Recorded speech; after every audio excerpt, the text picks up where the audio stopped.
पर मैंने अपने जीवन काल में कभी इस तरीके का चुनाव नहीं देखा जहां पे इतना बड़ा गठबंधन, और ऐसे में अगर इस भ्रम में है महागठबंधन के लोग, ये दोस्ताना संघर्ष राजनीति में नहीं होता है, ये गलत शब्दावली है।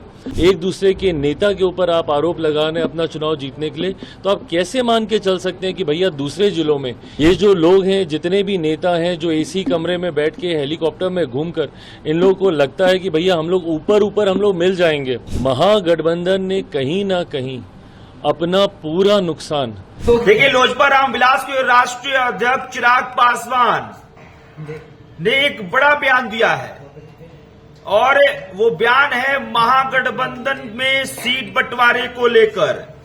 आज राजद की तरफ से 143 विधानसभा सीटों पर प्रत्याशियों को लेकर लिस्ट जारी कर दिया गया, और इस पर चिराग पासवान से जब पत्रकारों ने पूछा कि महागठबंधन में जो 143 विधानसभा सीट है उस पर राजद ने प्रत्याशी उतारा, और 12 विधानसभा सीटों पर राजद और कांग्रेस आमने सामने है।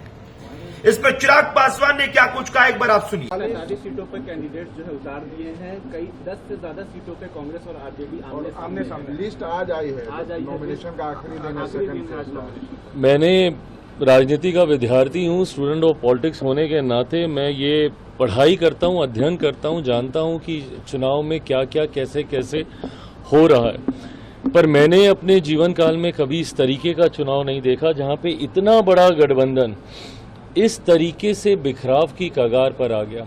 मतलब सीटों के चयन में समझ में आ सकता है कि शायद विवाद हो, पर अभी तक सीटों की संख्या तक गठबंधन नहीं डिसाइड कर पाया है। और ऐसे में अगर इस भ्रम में है महागठबंधन के लोग कि भैया कुछ सीटों पे आमने सामने हो जाए, there is nothing called as friendly fight, either you are friends और you are fighting with each other. ये दोस्ताना संघर्ष राजनीति में नहीं होता है, ये गलत शब्दावली है। आप अगर एक जगह पे एक दूसरे के सामने अगर आप चुनाव लड़ रहे हैं, एक दूसरे के नेता के ऊपर आप आरोप लगा रहे हैं अपना चुनाव जीतने के लिए, तो आप कैसे मान के चल सकते हैं कि भैया दूसरे जिलों में या दूसरी विधानसभा में इसका असर नहीं पड़ेगा। आज अगर कहीं पे मैं चुनाव लड़ रहा हूं और मैं किसी दूसरे दल के बारे में कुछ यहां पे कह रहा हूं, तो मैं कैसे ये उम्मीद रख सकता हूं कि दूसरी विधानसभा में उस दल का और मेरे दल का एक समन्वय बैठेगा? ऐसा नहीं होता है चुनाव में। ये जो लोग हैं, जितने भी नेता हैं जो एसी कमरे में बैठ के हेलीकॉप्टर में घूमकर, इन लोगों को लगता है कि भैया हम लोग ऊपर हम लोग मिल जाएंगे, तो नीचे भी कार्यकर्ता मिल जाएंगे। ऐसा नहीं होता है।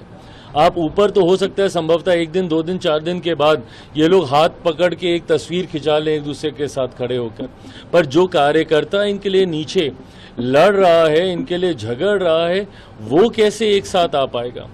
महागठबंधन ने कहीं ना कहीं अपना पूरा नुकसान, ये ना गठबंधन को जिस तरीके से इन्होंने इसमें बिखराव किया है, जिस तरीके से समन्वय नहीं बैठ पाया है, इसका बहुत बड़ा खामियाजा महागठबंधन को भुगतना पड़ेगा। एनडीए वैसे ही मजबूती से आगे बढ़ रहा था, पर अब तो कहीं ना कहीं महागठबंधन ने हम लोग को कई ऐसी सीट जो संभवतः हम लोग के लिए मुश्किल हो रही थी, उस पर भी वॉक ओवर दे दी। तो आपने सुना चिराग पासवान ने क्या कुछ कहा। चिराग पासवान का कहना है कि भाई ये लोग सीट बंटवारा ही सही से नहीं कर पा रहे हैं, सीट नंबर ऑफ सीट्स तो अलग, ये तय नहीं कर पा रहे हैं कि कौन सी सीट पर कौन सा हमारा प्रत्याशी होगा, कौन से दल का होगा। तो ये कहीं से भी गठबंधन के स्वास्थ्य के लिए ठीक नहीं है। बहरहाल देखिए, आपने चिराग पासवान की बात को सुना। मेरा नाम अभिषेक श्रीवास्तव है। देशवाणी न्यूज के साथ बने रहिए। बहुत बहुत शुक्रिया।